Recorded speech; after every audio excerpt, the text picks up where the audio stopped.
আসসালামু আলাইকুম বন্ধুরা, সবাই কেমন আছো? আশা করি সবাই অনেক ভালো আছো। তো ভিডিও ফার্স্ট দেখে বুঝতে পারছো যে আমি কিছু বানাবো। তো আমি বানাবো আজকে গুঁড়া দুধ দিয়ে রসমালাই। আর পুরো ভিডিওটা অবশ্যই দেখবেন, তাহলে বুঝতে পারবেন রসমালাইটা আমি কীভাবে বানিয়েছি আর কতটা পারফেক্ট হয়েছে। তো এই তো আমি ফার্স্টে গুঁড়া দুধ দিয়ে নিয়েছি। আর গুঁড়া দুধের মধ্যে বেকিং পাউডার আর হচ্ছে কিছু ঘি নিয়ে নিয়েছি, দিয়ে আগে নাড়াচাড়া করে মাখিয়ে নিলাম। তারপরে আমি একটা ডিম নিয়ে নিয়েছি আর ডিম এর ভিতর দিয়ে দিলাম, আর ডিমটা আমি ফেটিয়ে নিয়েছি। তারপরে যতটুকু লাগে নিয়ে নিয়েছি। তারপর এই তো হালকা হাতে সুন্দর করে এটা মাখাতে হবে, বেশি জোরে জোরে করা যাবে না। আমি একটু ভিডিওটা বড় হয়ে যাওয়ার জন্য আমি স্পিড বাড়িয়ে দিয়েছি, কিন্তু আমি খুব হালকা হাতে করেছি। তারপর এই তো সুন্দর করে এখন আমি করে নেব মালাইয়ের শেপ। আর এগুলো আমি গোল গোল করে মিষ্টি বানিয়ে নেব। আপনাদের যেরকম ইচ্ছা পছন্দ মতন বানিয়ে নিতে পারবেন। তো আমি গোল গোল করছি, এটা লম্বা লম্বাও করা যাবে। তো আপনাদের পছন্দ অনুযায়ী আপনারা শেপ করে নেবেন। তো আমার গোল গোলই ভালো লাগে, তো এই জন্য আর কি আমি গোল গোলই করছি। তো এই তো এইভাবে আমি করে নিচ্ছি। আর সবগুলাই ডো আমি এভাবে গোল গোল করে মিষ্টিগুলো বানিয়ে নিব। তো এই তো সুন্দর করে মিষ্টিগুলো বানাচ্ছি। আর এটা হচ্ছে পারফেক্ট হয়েছে। পারফেক্ট হলে শক্ত হবে, নরম হবে না।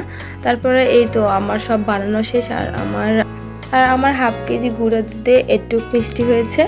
তো ভালোই হয়েছে অনেকগুলাই।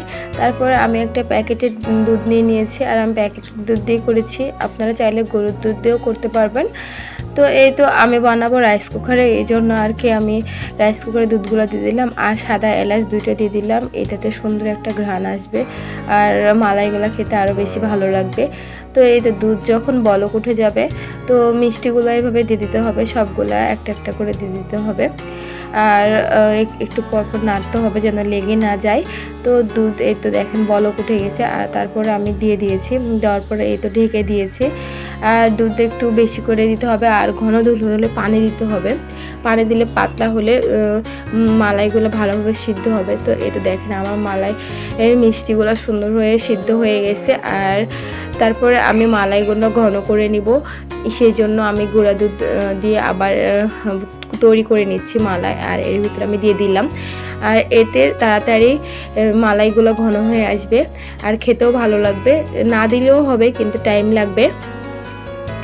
তো এই তো দেখেন আমি সুন্দর করে মিষ্টিগুলো বানিয়ে নিয়েছি। আর আমার মিষ্টিটা কত সুন্দর পারফেক্ট হয়েছে, আপনারা হয়তো ভিডিওতে দেখে বুঝতে পারছেন আমি কত ছোট করে বানিয়েছিলাম, আমার কত বড় হয়েছে ফুলে। আর ভিতরে কোনো কিছু নেই, অনেক পারফেক্ট হয়েছে। এই তো আর কাটতে লেগেই বুঝতে পারছেন যে কি সুন্দর নরম হয়েছে। তারপরে এই তো আমার মালাইগুলোও রেডি হয়ে গেছে, আর সুন্দর হয়ে বসে গেছে। আর এই তো দেখেন সুন্দর করে করে ফেলছি রসমালাই গুঁড়া দুধের। আর অনেক সুন্দর হয়েছে খেতে কিন্তু। এই তো আমার রসমালাইটা কেমন হয়েছে অবশ্যই জানাবেন সবাই।